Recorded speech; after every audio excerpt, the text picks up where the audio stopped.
오늘 이사야 61장 4절에서 9절까지를 함께 합독을 하도록 하겠습니다. 이사야 61장 4절에서 9절입니다. 그들은 오래 황폐했던 것을 다시 쌓을 것이며 옛부터 무너진 것을 다시 일으킬 것이며 황폐한 성읍 곧 대대로 무너져 있던 것들을 중수할 것이며 외인은 서서 너희 양떼를 칠 것이며 이방 사람은 너희 농부와 포도원지기가 될 것이나 오직 너희는 여호와의 제사장이라 일컬음을 받을 것이라. 사람들이 너희를 우리 하나님의 봉사자라 할 것이며 너희가 이방 나라의 재물을 먹으며 그들의 영광을 얻어 자랑할 것이니라. 너희가 수치 대신에 보상을 배나 얻으며 능력 대신에 몫으로 말미암아 즐거워할 것이라. 그리하여 그들의 땅에서 갑절이나 얻고 영원한 기쁨이 있으리라. 무릇 나 여호와는 정의를 사랑하며 불의의 강탈을 미워하여 성실히 그들에게 갚아주고 그들과 영원한 언약을 맺을 것이라. 그들의 자손을 문나라 가운데 그들의 후손을 만민 가운데 알리리니 무릇 이를 보는 자가 그들은 여호와께 복받은 자손이라 인정하리라. 아멘. 우리 자리에 앉으시기 바랍니다.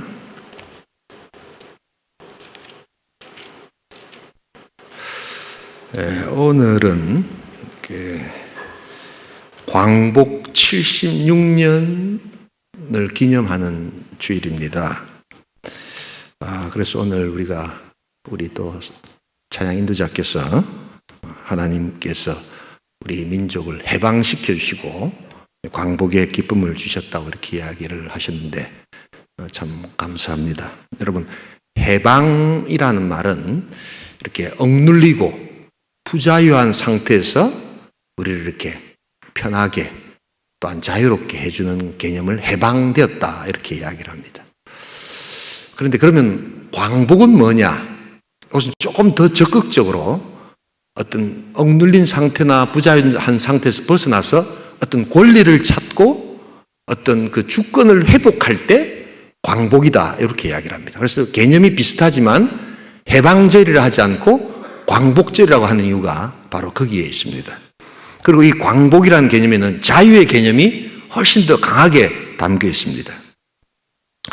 그래서 우리는 오늘 이 또 광복절 기념 예배 가운데 우리 또 예배를 드리면서 애국가를 우리가 좀 불렀으면 좋겠습니다. 광복절 기념 예배라고 하면서 우리 애국가를 부르지 않는다는 것도 이상하죠. 또 어떤 분들은 또 이렇게 생각할 수 있습니다. 예배 시간에 애국가를 교회에서 부릅니까? 교회 처음 나오신 분이라든지 아니면 신앙생활을 하시는 분들 중에 그렇게 의아함을 가질 수도 있겠습니다만 오늘 여러분 이 기독교 역사를 조금 아셔야 합니다. 애국가가 제일 먼저 불려졌던 곳이 어딘 줄 아십니까? 그게 바로 교회입니다, 여러분. 그래서 애국가는 1948년도부터 우리나라 국가로 이렇게 불려졌지요. 근데 이 애국가의 가사는 1907년에 윤치호 선생님이란 분이 그 전에 교회에서 불리던 가사를 정리해서 우리가 흔히 말하는 찬송가 그 앞에 찬미가라는 것이 있었습니다. 그 찬미가의 씨름으로서 비로소 우리에게 소개된 그 가사가 애국가 가사입니다. 그러다가 이게 이제 처음에 불릴 때는 스코틀랜드 민요인 올드랭 사인이라는 것이 있습니다. 전부여 의지 없어서 우리 졸업식 때도 오랫동안 사기였던 하는 이렇게 부르던 그 곡에다가 이것이 불려지다가 1930년대 와서 여러분 잘 아시는 안익태 선생께서 지금의 그 노래를 작곡하셔서 그 가사를 써서 우리가 이제 부르는 노래가 되었다. 그래서 여러분 이게 역사적 기록이기 때문에 약 100년 전에 교회에서 불렀던 이 찬미가를 한번 보시기 바랍니다. 찬미가 14장, 15장에 이제 우리 애국가 가사가 있습니다. 그래서 이 애국가 가사는 오늘 잘 아셔야 될 게 찬미가 가사였다는 것을 아셔야 합니다. 뭐라고 되어 있습니까? 같이 한번 읽어볼까요? 같이 읽겠습니다. 동해의 물과 잘 안 보이시나요? 크게 한번 읽어보세요. 시작. 동해의 물과 백두산이 마르고 닳도록 하나님이 보호하사 우리 대한 만세. 뭐 이렇게 2절 이렇게 되어 있죠. 네, 그래서 우리 오늘 그래서 애국가를 부르는 것이 사실은 찬송가를 부르는 것이다. 100년 전에 찬송가를 부르는 것이다 하는 것을 여러분 아셔야 합니다. 아마 이런 것들을 처음 들어보신 분들이 많을 겁니다.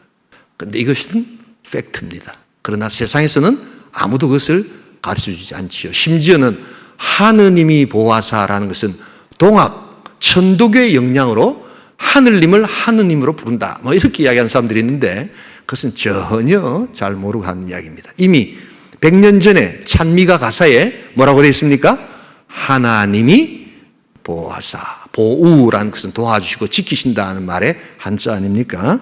자, 그래서 우리 한번 오늘 이 시간 우리 또 광복 기념 예배 중간에 우리 청년들이 기독교 역사와 한국의 역사를 조금 알기 위해서 우리 1절부터 4절까지 한번 불러보도록 하겠습니다. 또 이렇게 1절부터 4절까지 부르니까 어떤 뭐 정치가는 전체주의 냄새가 난다. 전체주의를 알고 이야기하는지 국뽕 냄새가 난다. 뭐 이런 이야기를 하는데 여러분 그것은 참으로 우리 교회와 성경을 모르고 하는 이야기입니다. 여러분 찬송가 1절부터 4절까지 부른다고 우리를 극단적 기독교 근본주의자라고 공격하는 사람들이 있습니다.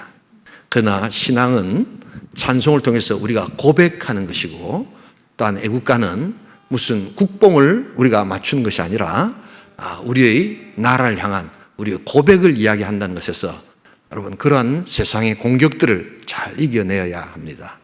그래서 우리 1절부터 4절까지 찬미가를 한번 불러보도록 하겠습니다. 큰 소리로 한번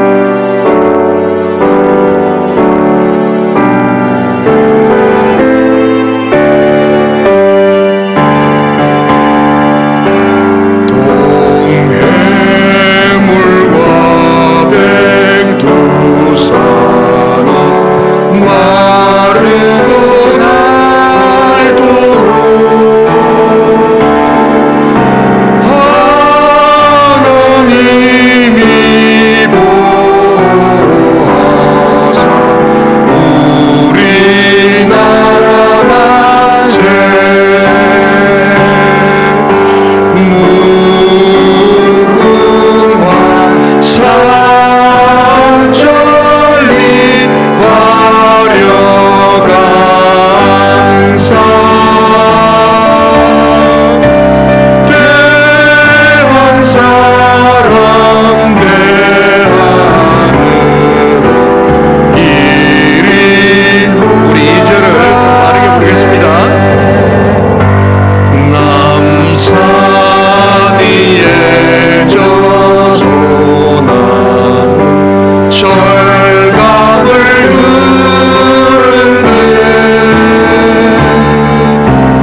마음으로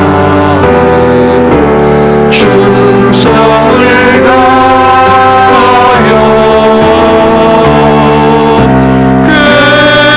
그로부터 즐거운 나라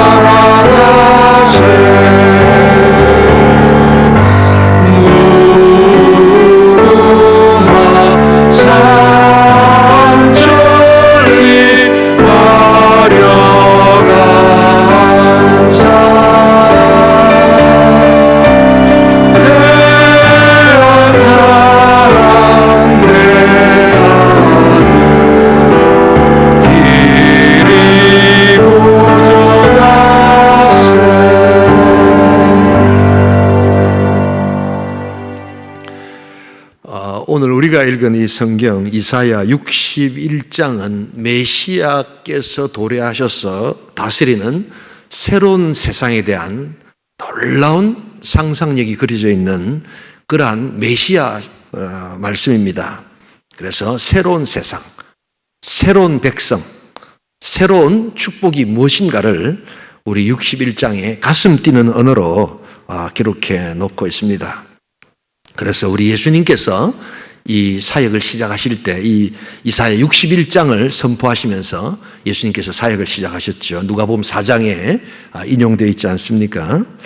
자, 그래서 오늘 우리는 이 하나님이 보호하사 정말 영원한 언약의 백성으로 우리를 지켜주실 그 하나님 백성의 축복이 무엇인가? 우리 오늘과 우리가 읽었던 이 구절에 보니까 여호와께 복받은 자손은 어떤 자들인가?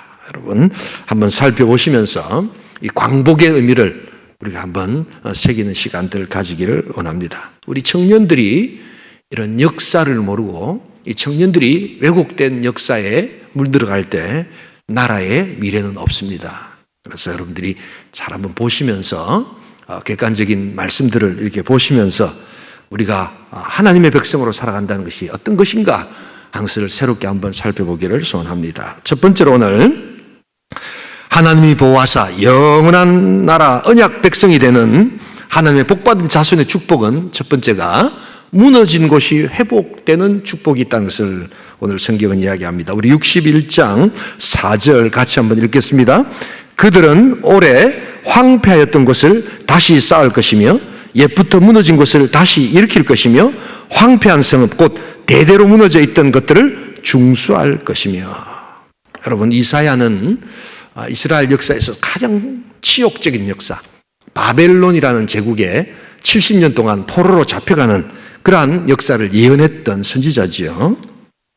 여러분 70년의 긴 포로 생활, 그들은 다시 돌아옵니다. 그걸 가리켜서 구약의 기쁜 소식이다, 굿뉴스다 이렇게 이야기를 합니다. 그래서 바벨론 포로에서 돌아오는 것을 굿뉴스, 복음이라고 구약에서 이야기한다. 그 복음이라는 것의 역사적 배경이 바로 그런 것이다. 바로 억눌리고 불안전하고 불안한 상태에서 해방되는 역사. 이것이 바로 복음의 역사. 그건 구약의 복음이고 신약은 죄로 우리를 슬프게 하고 고통스럽게 하는 죽음으로부터 우리를 새롭게 하는 역사. 이것이 바로 또한 신약의 복음 아닙니까?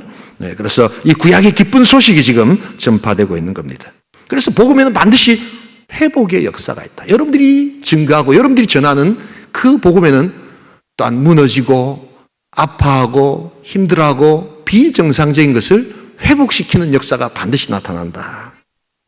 무엇보다도 이 회복은 두 가지 회복이 있습니다. 소망 없던 나라의 회복이었습니다. 이스라엘 백성들은 아무것도 이제 없는 겁니다. 성전이 다 파괴되고 아무런 소망 없는 나라 없는 백성이었는데 이제 나라가 회복되기 시작합니다. 그리고 또한 그 백성들 자체가 유대인들로서 민족의 비전이 없었던 그러한 곳에 하나님께서는 이제 새로운 비전을 다시 허락하셔서 무너진 것을 중수하겠다, 재건해 주시겠다, 리빌드 해 주겠다라고 이야기를 하고 있습니다. 우리 하나님께서 이 광복의 날, 또 우리나라의 또한 우리 공동체, 야긴과 보아스, 우리 형제 자매들의 삶 가운데 이런 회복과 기쁨의 축복이 있기를 주님으로 축복합니다. 그것이 바로 복음의 역사입니다. 이 우리나라가 여러분 역사를 좀 이야기하지만 참 우리 그 조선 말기 참 힘없고 참 무능했던 이 고종부터 시작해서 정말 무능력한 그런 왕조들이 있었지 않습니까? 그러면서 우리가 이제 한일 합방이 되고 일제 그 제국 식민지에 들어가기 시작했는데요. 뭐 이렇게 이야기를 해도 사실은 저도 그때 살지 않았던 사람입니다. 여러분들도 그게 잘 느껴지지 않을 겁니다. 그런데 여러분 조금 오래된 노래지만 우리나라가 얼마나 그 일제 치하에서 고통받고 어려움을 당했는가 하는 것을 상징적으로 보여주는 하나의 노래가 있습니다. 그것이 바로 울 밑에선 봉선하라는 노래입니다. 울타리 밑에 있는 그런 아주 가여린 봉선화를 보면서 이 김형준이라는 작사자가 저것이 꼭 우리 민족의 오늘 모습과 같다. 그런 것을 형상화시켜서 노래를 이렇게 노래 가사를 만들었는데 그래서 홍남파라는 사람이 작곡을 한 노래지요. 조금 오래된 노래지만 우리 민족의 아픔을 한번 느끼기 위해서 그 노래를 한번 들어봤으면 좋겠습니다. 가사를 잘 한번 생각해 보면서 한번 들으시기 바랍니다. 울 밑에선 봉선하여 내 모양을 초령하라 길고긴 넌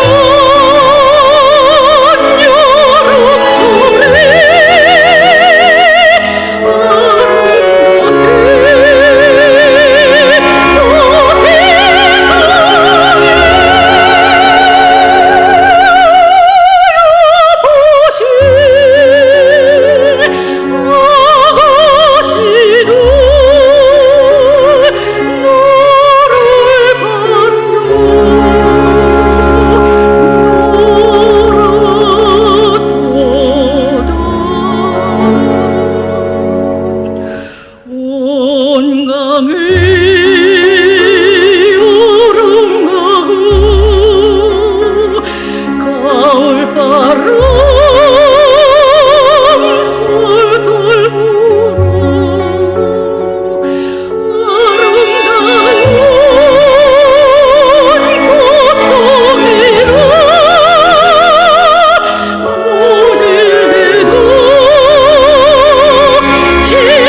노래가 처량하죠.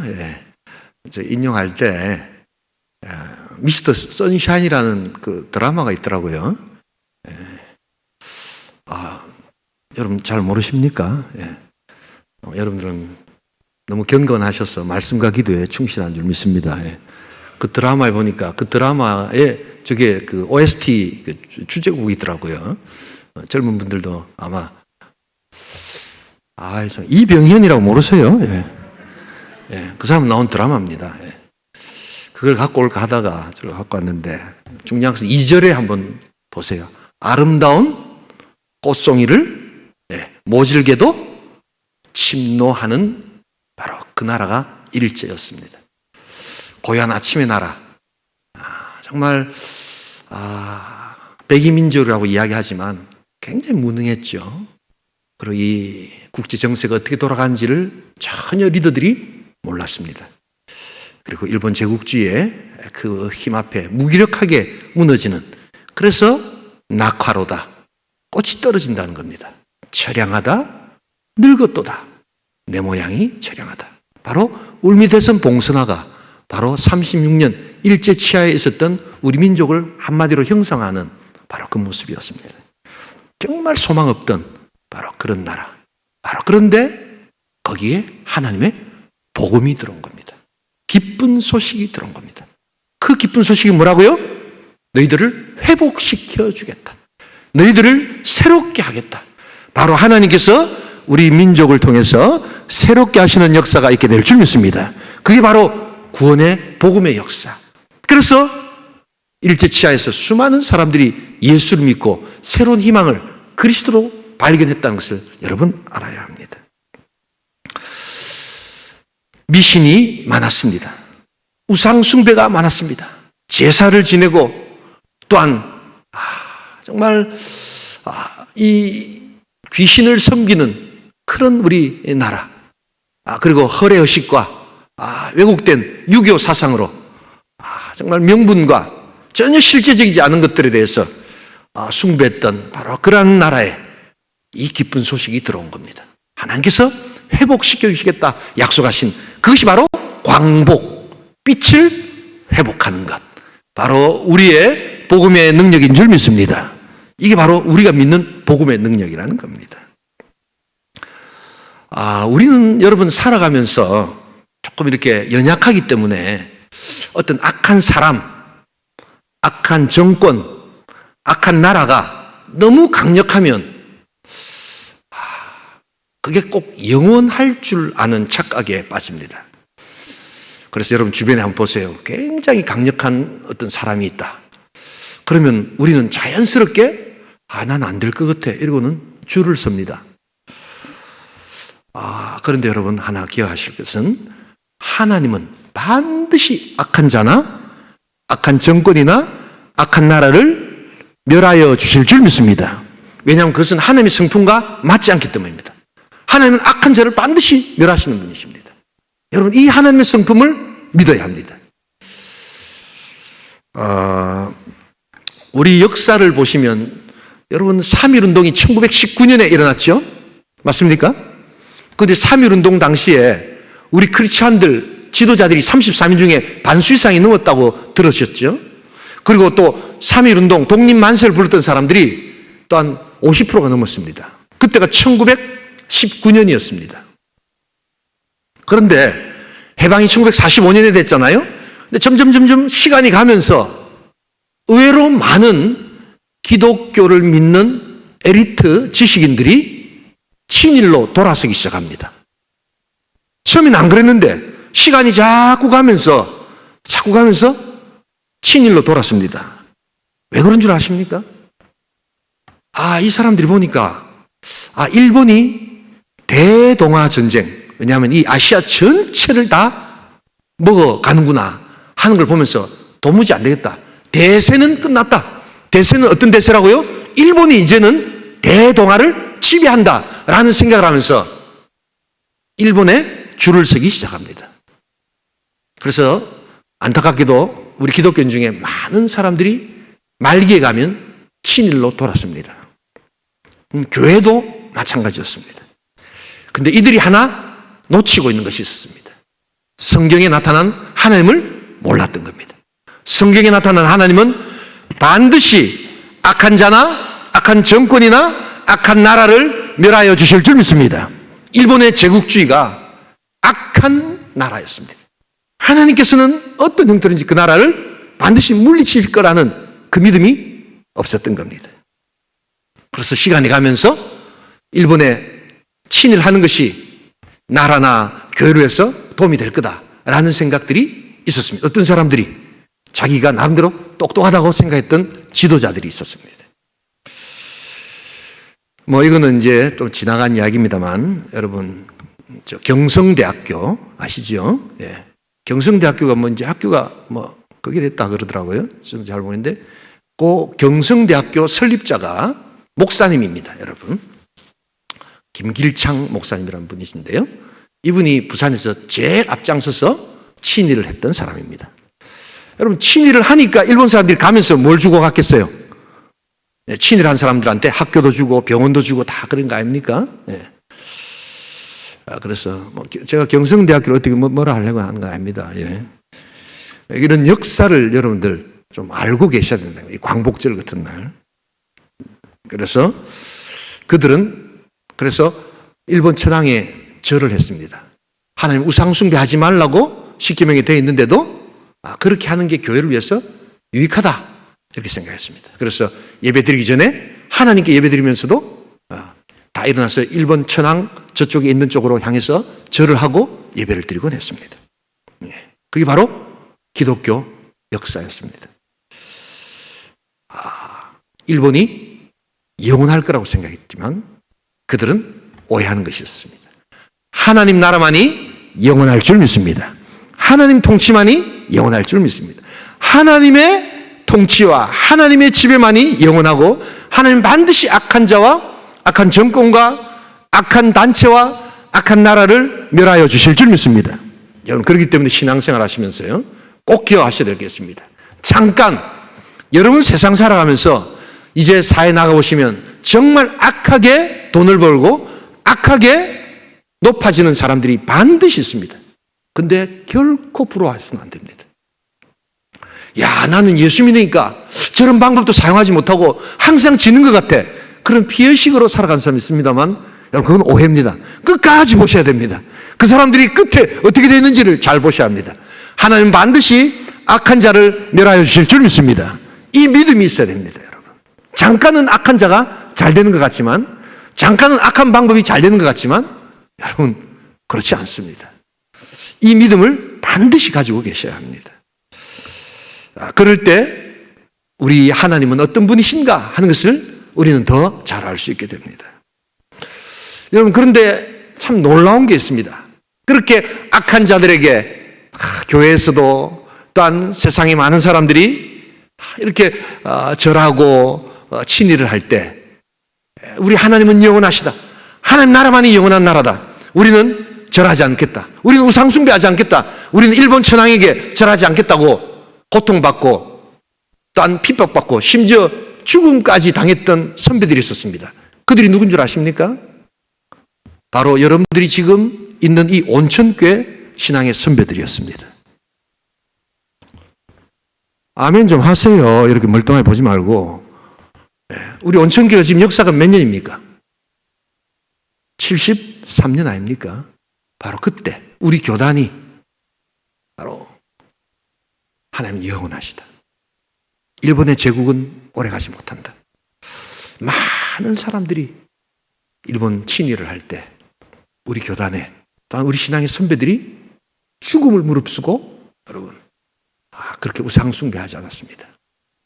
그래서 1945년 해방이 됐을 때 여러분, 그래서 기독교의 많은 여러분 그 교단이나 목사님들이 여러분들이 잘 모르시겠지만 연세 드신 목사님들이 친일파 행적이 있습니다. 그런데 우리 한국 기독교가 이 친일에서 자유로운 유일한 우리 이야기를 할 수 있었던 곳이 바로 고신교단, 바로 그것이었습니다. 이런 때는 아멘 한번 하시는 줄 믿습니다. 예. 전혀 몰랐던 여러분들 내용이겠지만 우리가 이 광복의 날 하나님께서는 무너진 것을 회복시키시는 역사가 있다. 그래서 하나님은 어떤 분이신가를 여러분 잘 기억할 수 있기를 소원합니다. 여러분들이 믿는 하나님은 영원토록 변함없으신 분이시기에 하나님은 악한 자를 결코 그냥 두시지 않는다. 그래서 염려하지 마세요. 악한 사업을 하다가 악한 방법으로 여러분 잘 되는 사람들 절대로 여러분 좋아하실 필요 없습니다. 예. 그들의 편이 되었어도 안 됩니다. 반드시 진리의 편에 하나님 편에 설 수 있기를 소원합니다. 하나님 반드시 세워주십니다. 우리 광복의 날 이 축복이 있기를 주님의 이름으로 축원합니다. 두 번째로 오늘 이 하나님이 보아서 영원한 나라 언약 백성이 되는 하나님의 복받은 자손의 축복은 첫 번째로는 무너진 것을 회복되는 축복이 있고 두 번째는 이제 제사장 직분이 회복되는 축복이 있다는 것을 보여주고 있습니다. 우리 다 함께 61장 우리 6절을 같이 한번 읽어보겠습니다. 함께 읽습니다. 오직 너희는 여호와의 제사장이라 일컬음을 받을 것이라. 사람들이 너희를 우리 하나님의 봉사자라 할 것이며 너희가 이방 나라들의 재물을 먹으며 그들의 영광을 얻어 자랑할 것이니라. 원래 이스라엘 백성들은 구약의 제사장 나라가 되는 언약을 맺었죠. 여러분, 이것은 아주 중요합니다. 거기에 어디 나와 있느냐? 출애굽기 19장 요 5절 6절은 아주 중요한 구절이기 때문에 잘 기억하시기 바랍니다. 어떤 단어가 나오는지 한번 잘 보세요. 요게 바로 이스라엘 백성들이 출애굽하고 난 다음에 이집트에서 나온 다음에 시내산에서 모세가 십계명을 받고 이스라엘 백성들과 하나님이 언약을 맺으십니다. 약속을 하신다는 겁니다. 이걸 가리켜서 모세 언약 혹은 시내산 언약이라고 이야기하는데 어떤 내용인지 한번 보세요. 같이 읽겠습니다. 세계가 다 내게 속하였나니 너희가 내 말을 잘 듣고 내 언약을 지키면 너희는 모든 민족 중에서 내 소유가 되겠고 너희가 내게 대하여 제사장 나라가 되며 거룩한 백성이 되리라. 너는 이 말을 이스라엘 자손에게 전할지니라. 너희가 뭐라고요? 제사장 나라가 되며 거룩한 백성이 되겠다.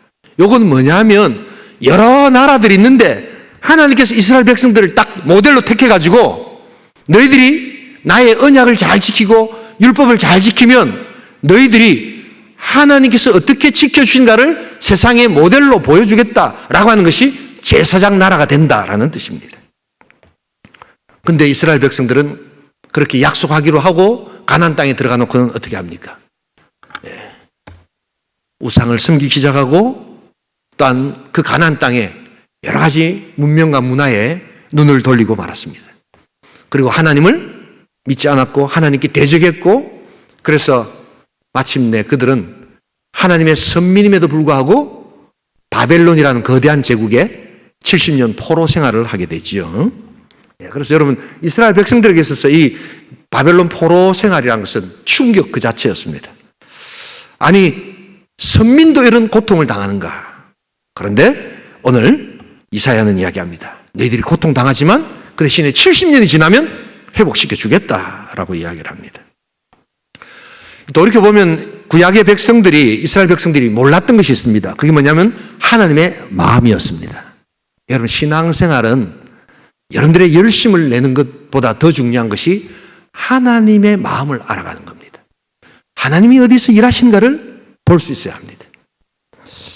이게 무슨 말이냐면 이스라엘 백성들은 하나님은 자기네들만 좋아하는 줄 알았어요. 그래서 자기네들은 선민, 선택된 백성이고 이방인들은 개 취급을 했습니다. 진짜로 개 취급을 했습니다. 그런데 하나님의 마음은 그것이 아니었죠. 하나님은 모든 인생을 창조하시는 창조주 하나님이신 줄 믿습니다. 그리고 이스라엘 백성들을 택하신 것은 특별 대우를 하려고 하는 것이 아니라 그들이 하나님의 모델로서 잘할 때 복을 주겠다라고 약속하신 것인데 이스라엘 백성들은 교만해지기 시작했던 겁니다. 그래서 오늘 이사야를 통해서 이제 너희들이 다시 포로 생활에서 돌아가면 이 제사장의 나라를 회복시켜 주겠다라고 이야기를 합니다. 여러분 이 제사장의 구약의 축복은 신약에 오면 바로 영적 이스라엘, 교회 백성들에게 오는 축복이 될 줄 믿습니다. 이제 혈통을 벗어나서 우리 교회에 여러분들과 저에게 주시는 하나님의 복이 된다는 겁니다. 저와 여러분들이 영적 제사장의 축복을 감당할 수 있기를 소원합니다. 제사장이 많은 사람입니까? 죄 있는 백성들이 왔을 때 하나님 만나도록 뭐 해준 사람들입니까? 제사 지내준 사람 아닙니까? 바로 화목 제물로 화목의 복음을 증가함으로 말미암아 예수를 만나도록 하는 복된 전도와 선교의 사명을 감당할 수 있기를 소원합니다. 이것이 바로 영적 제사장의 중요한 직분을 회복하는 역사입니다. 바로 선교는 이렇게 시작되는 겁니다. 여러분 그렇기 때문에 우리가 이제 그 학교에서는 여러분 이 역사를 민족사관적인 관점에서 이렇게 배우지만 이제 성경을 알고 내가 하나님의 백성, 언약 백성으로 살아간다면 이제 여러분들이 구속사적 성경과 구속사적 우리나라 역사를 보는 눈을 좀 키우셔야 합니다. 우리 청년들이 이런 게 전혀 안 돼 있다 보니까 교회를 다니면서도 하나님께서 어떻게 일하시고 하나님께서 무엇을 원하신가를 잘 모르는 경향이 있습니다. 구속사적 관점이라는 것은 어려운 것이 아니라 바로 하나님께서 어떻게 구원 역사를 이루어 가시는가 하는 것입니다. 여러분 그래서 이 국가적인 관점에서 민족의 관점에서 구속사적인 관점을 우리가 꼭 회복해야 되는데요. 제가 한번 설명을 해드릴게요.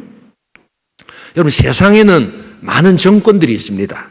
5년짜리 정권, 우리나라 같은 경우 5년이죠.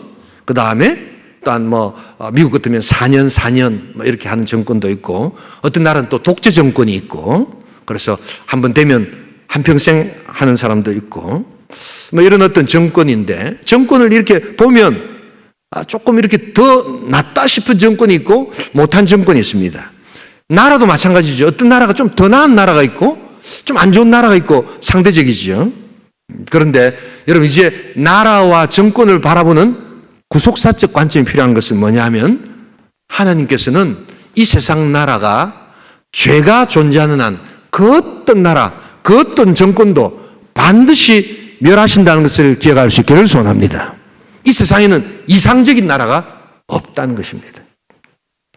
왜냐하면 죄로 파괴된 인간들이 하나님을 거역하면서 세우는 모든 나라는 영원하지 못하다는 것입니다.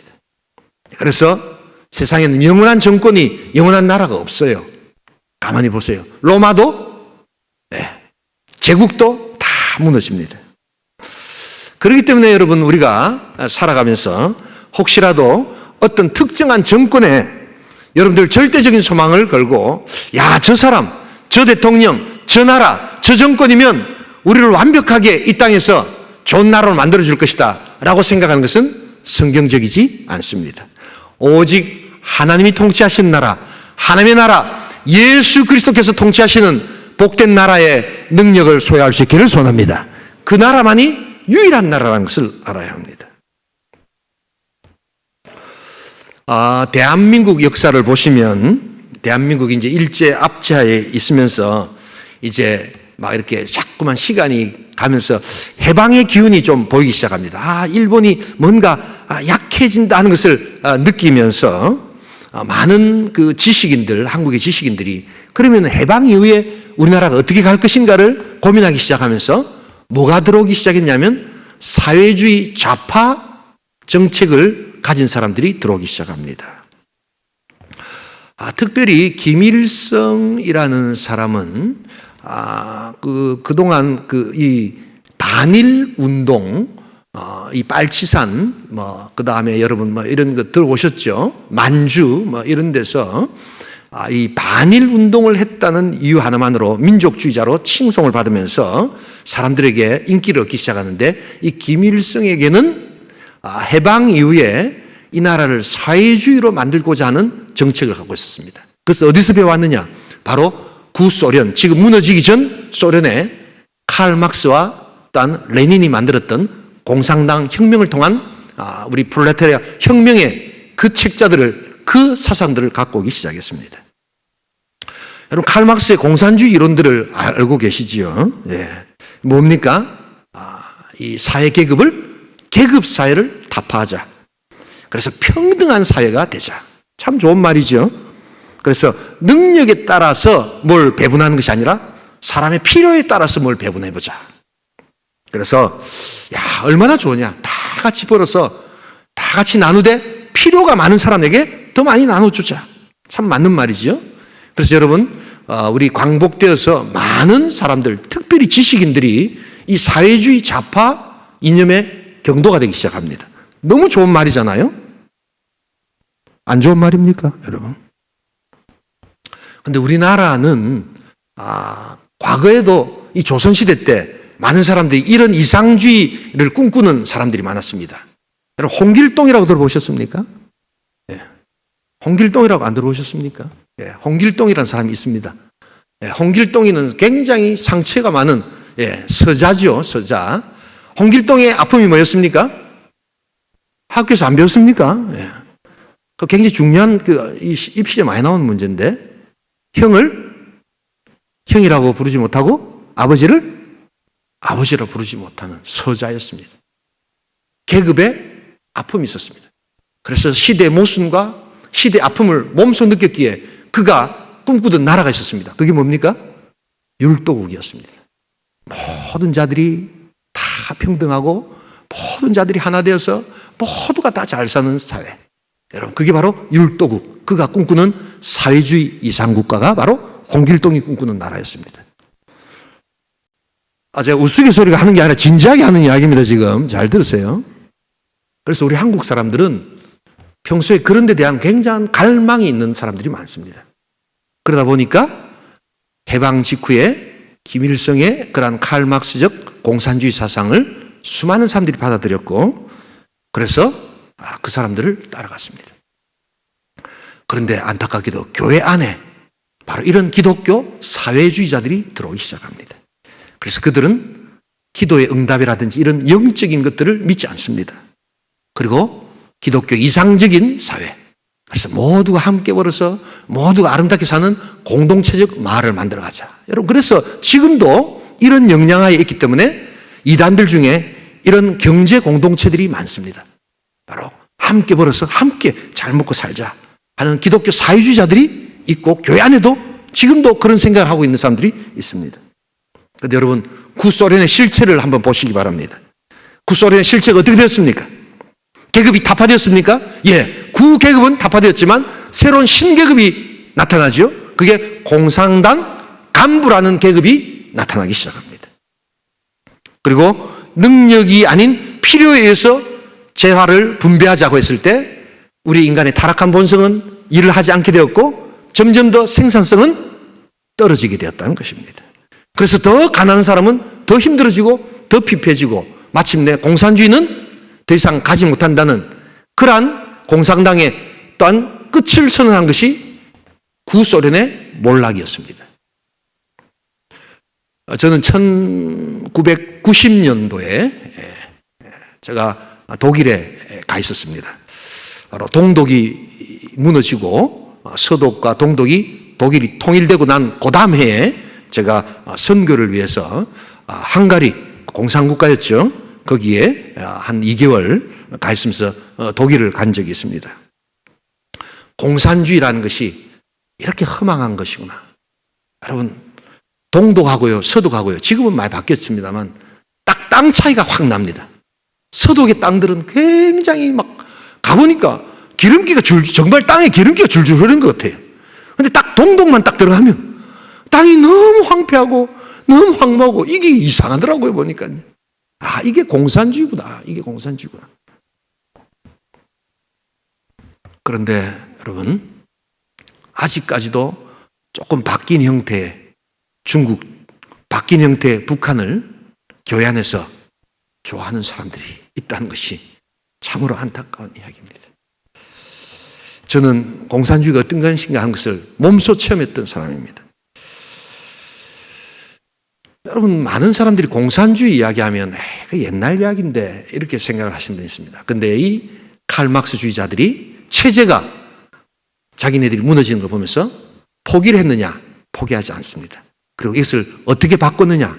이제 문화라는 이름으로 바꾸기 시작합니다.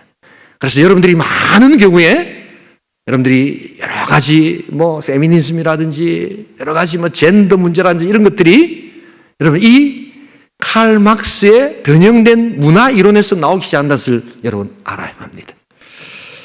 그러나 이런 것에 대해서 우리 교회 다니는 청년들이 관심도 없고, 또한 이것을 왜곡되게 가르쳐주는 많은 목사와 또한 신학자들이 있음을 우리는 잊지 말아야 합니다. 여러분, 그렇기 때문에 우리가 이 제사장 직분을 회복한다는 것, 이것은 하나님께서 다스리는 영원한 나라에만 소망을 두는 우리의 믿음이 반드시 있어야 될 줄 믿습니다. 여러분, 이것을 꼭 아셔야 합니다. 네. 자, 그래서 오늘 우리 청년들에게 제가 한번 말씀을 드리고 정리를 하겠습니다. 그래서 이 교회와 국가와의 관계는 어떻게 돼야 되느냐? 하나 분명히 말씀드립니다만, 여러분, 교회 이름으로, 온천교회 이름으로 정치를 해서는 안 됩니다. 여러분, 이것은 하나님 기뻐하시지 않습니다. 왜냐하면 교회는 주님의 몸된 교회뿐만 아니라 영원한 복음을 증거해야 되는 제사장의 직분을 갖고 있는 줄 믿습니다. 그런데 이게 정치를 하다 보면, 교회 이름으로 정치를 하다 보면 금방금방 바뀌는 정권에 말려 들어갈 경우가 많습니다. 그러기에 항상 교회는 교회 이름으로 정치를 해서는 안 된다는 것을 알아야 합니다.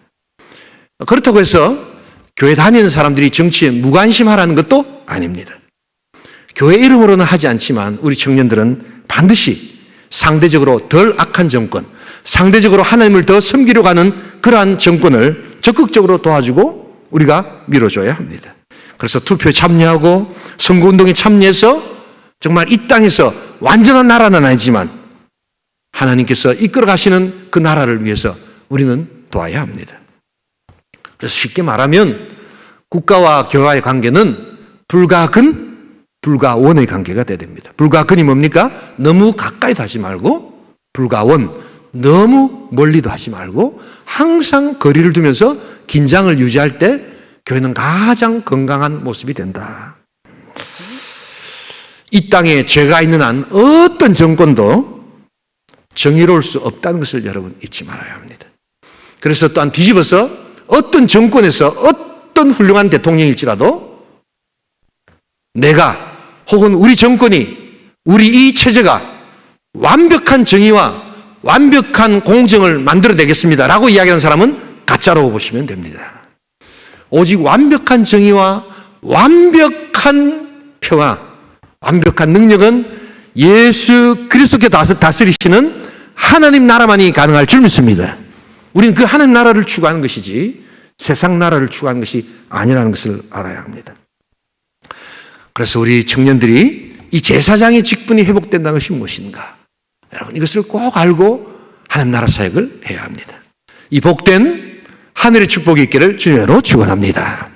마지막 한 가지 오늘 우리 하나님의 복받은 자손의 축복은 첫 번째가 우리 무너진 것이 회복되는 축복이고 두 번째가 제사장 직분이 회복되는 축복이고 세 번째는 다음 세대를 높여주시는 축복이 있다는 것을 보게 됩니다. 우리 다 함께 61장 9절 한번 보겠습니다. 저는 설교 길게 하지 않습니다.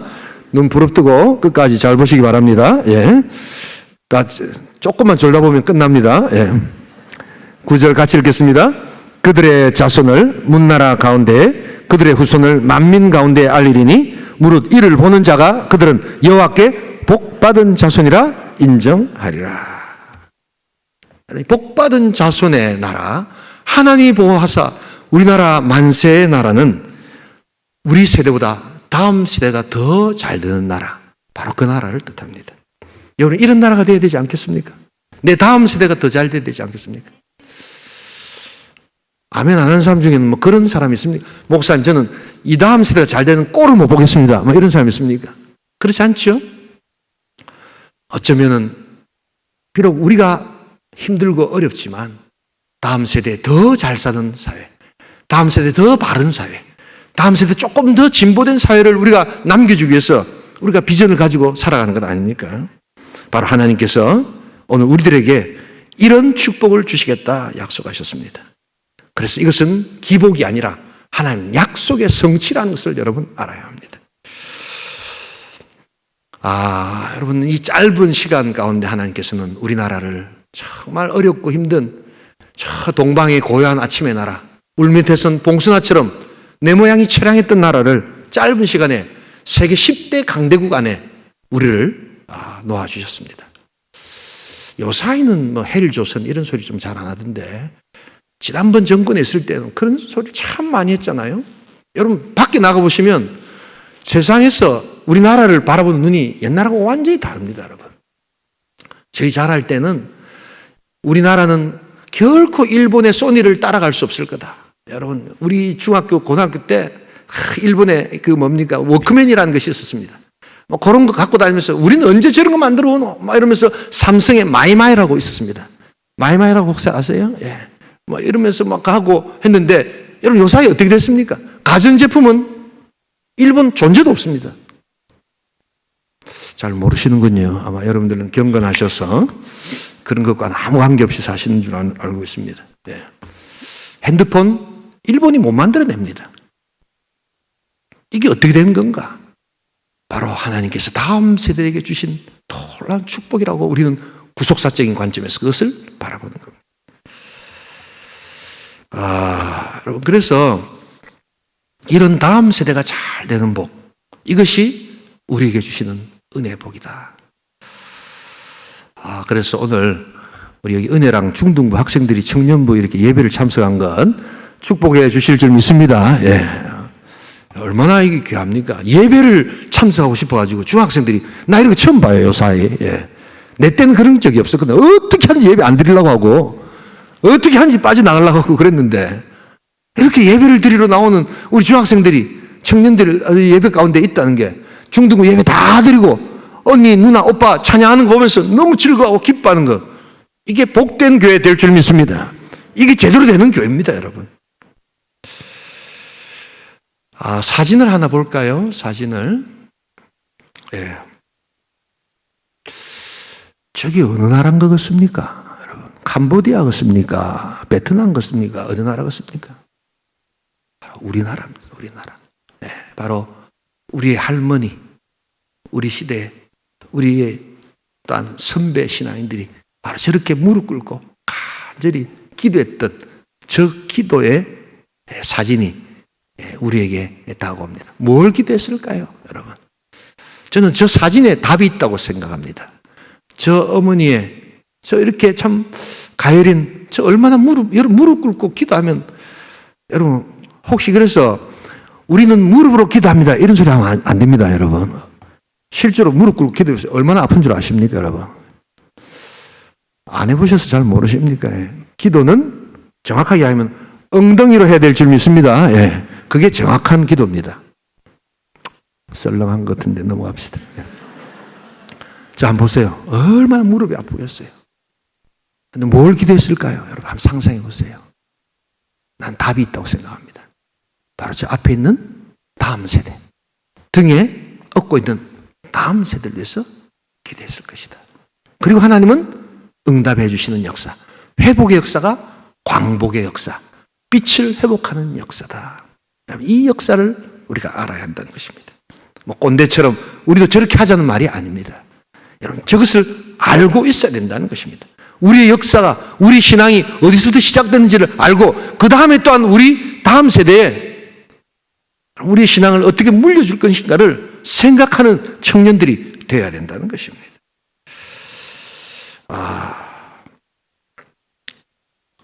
하나만 더 볼까요?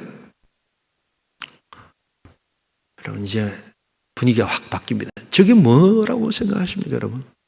저게 뭔 줄 아세요? 네.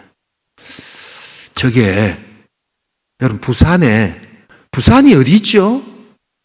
부산이 저 멀리 있으면 어디지요, 부산이? 부산, 여러분들이 살고 있는 곳이 부산입니다. 저는 25년 만에 부산에 왔는데, 제가 최근에 알게 됐습니다. 부산 북항이라는 곳이 있습니다. 북항에 오페라 하우스가 생기는데, 저 부산 북항에 3년 뒤에 완성될 오페라 하우스의 조감도입니다, 저게. 놀라지 않으시네요. 예. 부산은 문화의 불모지입니다, 여러분. 그래서 이 부산 땅을 어떻게 새롭게 할 것인가 사람들이 생각하다가 저 시드니, 노르웨이에 있는 오페라 하우스를 본따서 문화 강국이 되자, 문화 강한 도시가 되자라고 해서 저것을 지금 짓고 있습니다. 좀 아는 척 좀 하세요. 예. 멀리 있는 게 아니라 부산에 있습니다. 부산에. 제가 왜 이런 이야기를 하는가? 여러분, 우리의 시대는 이제 문화의 시대입니다. 예. 강한 나라라는 것은 여러분 외국에 가보시면 총칼이 있다고 강한 나라가 아닙니다. 문화가 강해야 됩니다. 그래서 다음 세대를 향해서 제가 꿈꾸고 제가 우리 다음 세대와 특별히 청년들과 같이 지금 하려고 하는 것들이 바로 영상과 또한 이 영상을 통해서 새로운 콘텐츠를 만들고 문화의 강국으로 나아가자. 그래서 저 오페라 하우스는 그럼 도대체 뭐 어떤 의미인가? 제가 꿈꾸는 게 하나 있습니다. 이제 막 만들어지고 있는데 우리 교회에 제가 지금 오케스트라를 만들고 있습니다. 오케스트라가 뭡니까, 목사님? 물어보신 분 있는데 오케스트라가 오케스트라입니다, 여러분. 예, 피아노, 바이올린, 첼로 다 이렇게 해가지고 아름다운 음악을 만드는 겁니다. 우리 중고등부에 지금 오케스트라를 거의 한 70%, 80% 정도 지금 다 만들어가고 있습니다. 왜 그런 걸 만들어 가느냐? 가만히 보세요, 여러분. 저 오페라 하우스 만들어 놓고 저기서 누군가 연주를 해야 될 거 아닙니까? 그렇게 생각 안 하십니까? 누가 갈 거냐? 그럼 서울 사람들이 다 내려올 거냐? 다른 지방 사람들 올 거냐? 우리 온천교회 다음 세대가 저기서 연주하고 저기서 찬양하고 하나님께 영광을 올려드릴 수 있기를 소원합니다. 이게 바로 소프트 파워다. 우리 바라기는 될지 안 될지 모르겠지만 기도하면서 우리 온천교회 찬양팀들이 저기서 하나님께 영광을 올려드리는 복된 찬양 시간이 있기를 주님으로 축복합니다. 그런 꿈을 꾸는 겁니다. 꿈을 꿔요. 꿈이라도 꿔야 되지 않겠습니까? 그래서 어릴 때부터 이 소프트 파워를 우리가 키워나가자. 제가 이야기를 들었어요. 저게 반대가 그렇게 심했답니다. 왜 반대를 하느냐? 부산 사람들이 왜 반대를 했느냐? 저거 지을 돈 있으면 야구장 하나 더 짓자 이랬답니다, 여러분. 야구장 더 짓고 도움구장 만들어도 이랬답니다. 제가 그 소리 듣고 저도 야구를 좋아하지만 그건 좀 아니올시다 합니다, 여러분. 여러분, 문화의 시대가 도래했습니다. 여러분, 영상으로 통해서 우리의 강함과 우리의 능력은 바로 이 문화를 통한 하나님의 영광과 하나님의 능력들을 우리가 나타낼 때 다음 세대가 높임받는 역사라는 것을 여러분 잊지 말아야 합니다. 우리는 자주 국뽕을 이야기하면서 한글의 위대함을 이야기합니다. 그래서 한글은 세계적으로 막 잘된 문자고 막 이렇게 이야기하지만 아무도 한글에 대해서 배우려고, 한국 언어에 대해서 배우려고 하지 않았습니다. 근데 BTS라는 여러분 문화의 힘을 가지고 전 세계에 BTS가 퍼져나가기 시작했을 때 그 음악을 한 곡 듣고는 저 사람들이 살고 있는 나라, 그 나라가 대한민국이라면 그 나라의 언어와 그 나라의 문화를 배우고 싶다고 수많은 청년과 수많은 사람들이 우리나라의 언어를 배우기 시작했다는 것을 여러분 알아야 합니다. 그게 파워입니다. 그게 파워입니다. 저는 우리 교회 청년들이 정말 은혜로운 랩을 통하여, 은혜로운 찬양을 통하여 이 그리스도의 나라, 그리스도의 능력의 문화를 세계 만방에 전달할 수 있기를 주님으로 축복합니다. 좀 크게 좀 아멘 한번 해보세요, 좀. 여러분, 그런 꿈을 좀 꿔야 되지 않겠습니까? 그게 바로 오늘 우리 시대 광복의 새로운 의미라는 것을 잊지 말아야 합니다. 파워는 문화에서 나타납니다. 여러분, 그래서 우리는 어릴 적부터 찬양하고 또한 영상으로 또한 춤추며 노래하며 하나님께 주시는 우리의 놀라운 은혜의 역사를 그렇게 나눠가기를 원한다는 것입니다. 그래서 저는 기도하고 있습니다. 여러분들도 기도해 주세요. 우리 유스그룹 아이들이 오케스트라를 가지고 우리 청년들이 저 오페라 하우스가 다 완성되면 한번 와주십시오. 초청받아서 우리 거기서 한번 여호와 이름을 찬양하는 복된 시간 가질 수 있기를 소원합니다. 이것이 바로 다음 세대가 높임을 받는 오늘 우리 시대의 광복의 꿈이다라는 것을 알아야 합니다. 우리 온천교회가 저는 할 수 있다고 믿습니다. 우리 하나님이 계시는 곳에 영의 자유함이 있게 될 줄 믿습니다. 광복은 자유입니다. 바로 복받은 민족, 복받은 자손에게 주시는 하늘의 역사, 바로 그것을 누리는 겁니다. 무너진 것이 회복되는 축복, 제사장의 직분이 회복되는 축복, 그리고 다음 세대가 더 잘 살고 다음 세대가 더 높임을 받고 다음 세대가 더 발전하는 바로 그런 축복, 이것이 온천교회 축복이요, 한나라의 축복이요, 광복을 맞이하는 오늘 우리 시대를 향한 하나님의 축복이 된다는 것을 잊지 말아야 합니다.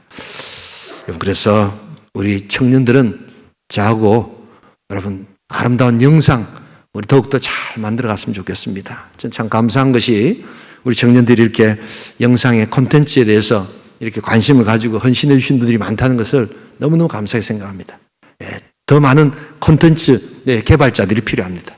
랩이, 또한 여러분들의 아름다운 문화가, 여러분들의 또한 기발한 아이디어가 이런 것들이 필요합니다.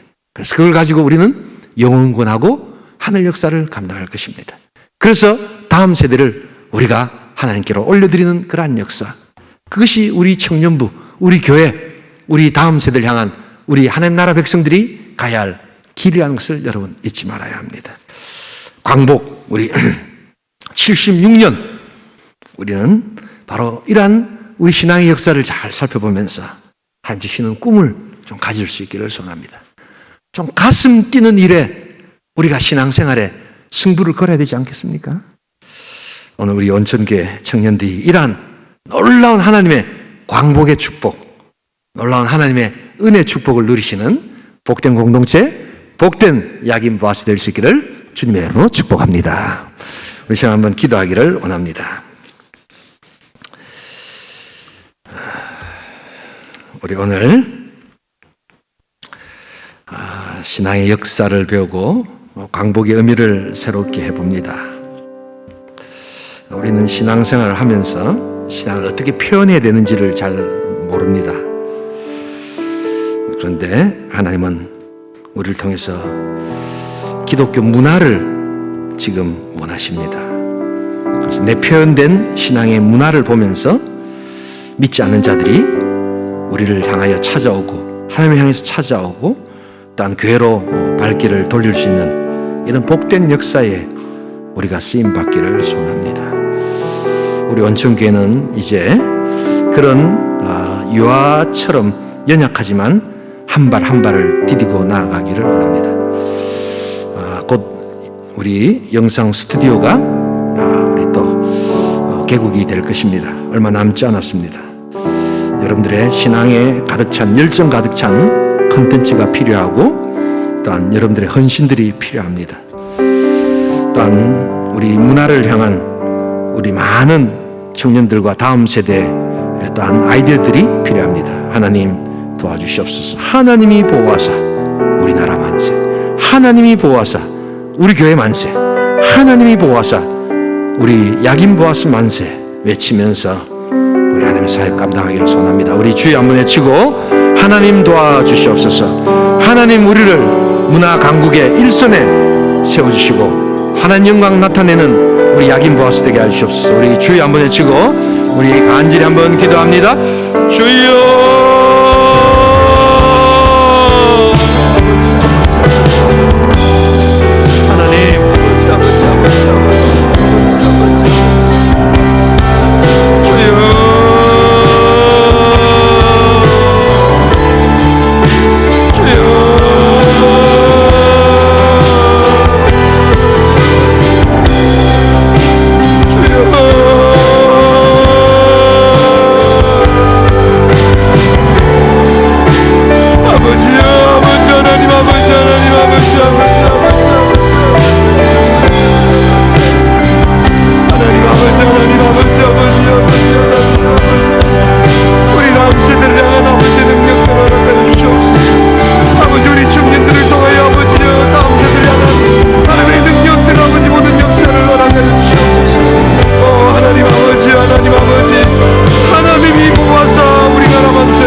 말씀을 들으면서 가슴 뛰는 일이 있으셨습니까? 여러분, 내 가슴 뛰는 곳으로 한번 가보신 적이 있으십니까?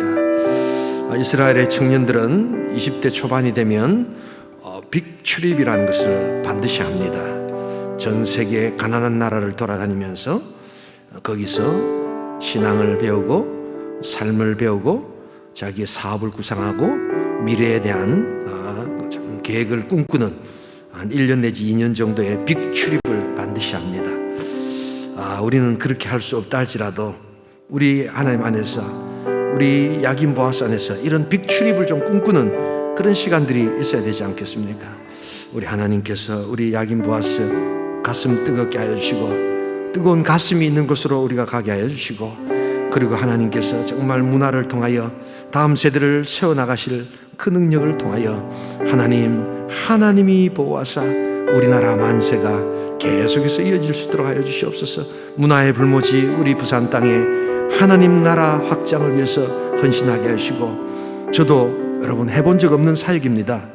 영상 사역은 저도 한 번도 해본 적이 없습니다. 제가 2년 뒤면 60이지만 30년 동안 목회를 했지만 이 영상 사역은 저도 모릅니다. 그러나 하나님께서의 마음 가운데 우리 다음 세대를 향해서 이것을 하라고 말씀해 주셨습니다. 우리 함께 이 일들을 감당해야 합니다. 그래서 하나님께서 어떻게 열어가실지를 보면서 하나님 나라를 향한 우리 열정을 쏟아부어야 합니다. 우리 함께 동참하기를 원합니다. 우리 야긴 보아스 가슴 뜨거운 곳으로 가게 하여 주시옵소서. 하나님의 열정을 보게 하시고, 우리가 보아야 될 것들을 하나님 마음으로 보게 하시고, 우리가 들어야 될 것들을 하나님 마음으로 듣게 하시고, 우리가 말해야 될 것들을 하나님의 마음으로 말하게 하여 주시옵소서. 하나님 아이디어를 주시옵소서. 하나님 우리 영상사역에, 하나님 문화사역에, 하나님 우리 야긴 보아스를 사용하여 주시옵소서. 우리 광복절날 하나님께 한번 우리 부르짖기를 원합니다. 다시 한번 더 주여 외치고 우리 간절히 헌신한 마음으로 기도합니다. 주여, 아버지, 아버지, 하나님, 아버지, 아버지, 아버지, 하나님, 아버지, 아버지, 아버지, 아버지, 아버지, 주여, 하나님, 아버지, 하나님, 아버지, 하나님, 아버지, 아버지, 아버지, 아버지, 주여,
아셔야 될 것이 있습니다. 적어도 제가 보기에 이제 우리 이후의 세대는 우리가 흔히 교육받았던 국어, 영어, 수학의 실력으로 우리 시대를 이끄는 시대는 끝났다라고 보시면 됩니다. 이것은 분명합니다.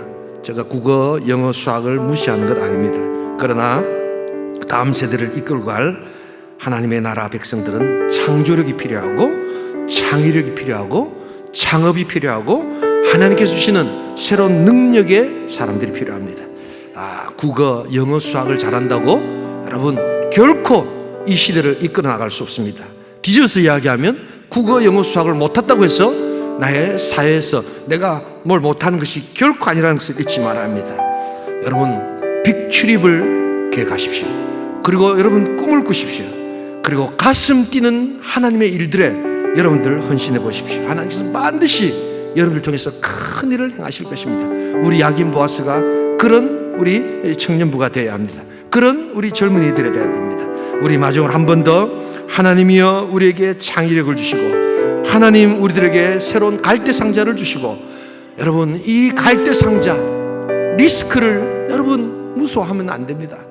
모세 그 작은 아기를 담았던 그 갈대 상자를 나일강에 띄워보낼 때 그 마음이 어떻겠습니까?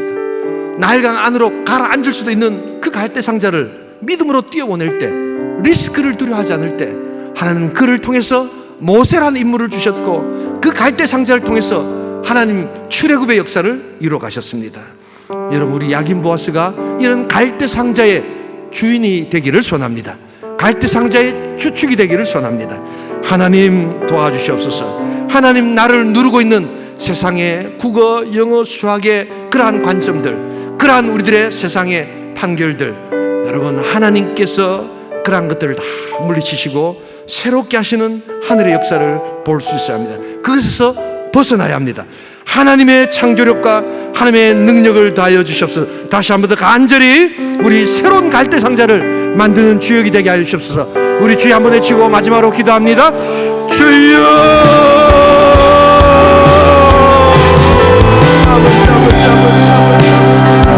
하나님 아버지, 하나님 아버지, 아버지, 아버지, 아버지, 아버지,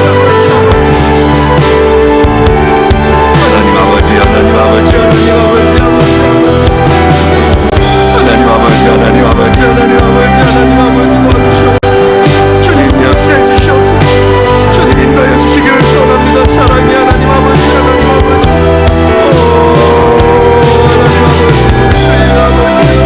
아버지, 하나님 아버지, 하나님 아버지 인도하시기를 소원합니다. 주님 역사해 주시옵소서. 주님 인도해 주시기를 소원합니다. 하나님 아버지 감독의 나라에 하나님께서 주시는 빛을 회복하게 하여 주시옵소서. 하나님 도와주시옵소서. 우리 청년들이 일어나게 하여 주시옵소서. 여호와 하나님 아버지 가슴 뛰는 곳으로 나가게 하여 주시옵소서. 여호와 하나님 아버지 주의 역사를 감당기를 소원합니다. 하나님 도와주시옵소서. 오 하나님 역사해 주시옵소서. 오 하나님 인도하시고 오 지켜주시옵소서. 주님 도와주시옵소서. 주님 지켜주시기를 소원합니다. 하나님 인도해 주시옵소서. 하나님 지켜주시기를 소원합니다.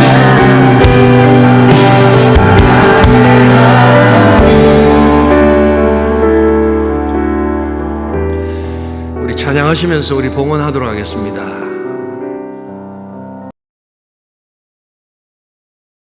불러주시죠.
가치관의 전쟁, 영적 전쟁에서 결국 승리자와 딴 장군 되시는 하나님을 찬양하는 복된 백성 되게 하여 주시옵소서. 너무 내가 하려고 했고 나의 지식과 나의 의지를 동원하려고 했을 때 지칠 수밖에 없었고 힘들 수밖에 없었음을 고백합니다. 하나님 오셔서 말씀이 하게 하여 주시고 하나님 오셔서 성령님이 하게 하여 주시고 하나님 오셔서 하나님의 일하심에 우리의 시선과 우리의 마음과 우리의 순종을 맡겨드릴 수 있도록 주여 도와주시옵소서. 우리 야긴 보아스를 하나님 사랑하시는 하나님, 우리 하나님 보아서 우리 나라를 지키시듯이 하나님 보아서 우리 야긴 보아스를 지켜주시어서 하나님 이 시대에 정말 하나님 쓰시는 귀한 종들로 세워주시옵소서. 여호와 하나님 아버지, 우리 청년들 여러 가지 딴 아픔과 기도 제목과 고민과 갈등들이 있습니다. 하나님 결혼의 문제로 직장의 문제로 또한 고민하고 있지만 마침내 승리 주실 하나님을 바라보면서 하나님 우리 하나님의 마음과 하나님의 뜻을 깨달아가는 우리 야긴 보아스 되게 하여 주시옵소서. 또한 우리 나올 때 귀한 예물을 하나님께 올려드립니다. 하나님 꼭 필요한 곳에 하나님 꼭 필요한 사람과 상황에 적절히 쓰임받을 수 있도록 하나님 지혜를 주시고 권능을 허락하여 주시옵소서. 올려드려니 받아 흠양하여 주실 줄 믿습니다. 예수님의 이름으로 기도드리옵나이다. 아멘. 주 예수 그리스도의 은혜와 하나님의 사랑과 성령의 교통하심이 광복 76주년 하나님이 보아사 우리 나라 만세를 외치는 우리 신앙의 고백처럼 하나님이 보아사 우리 야긴 보아스 만세를 외치는 우리 온천교회 야긴 보아스 형제 자매들 머리에와 특별히 다음 세대들 위해 이제로부터 영원토록 함께 있을지어다. 아멘.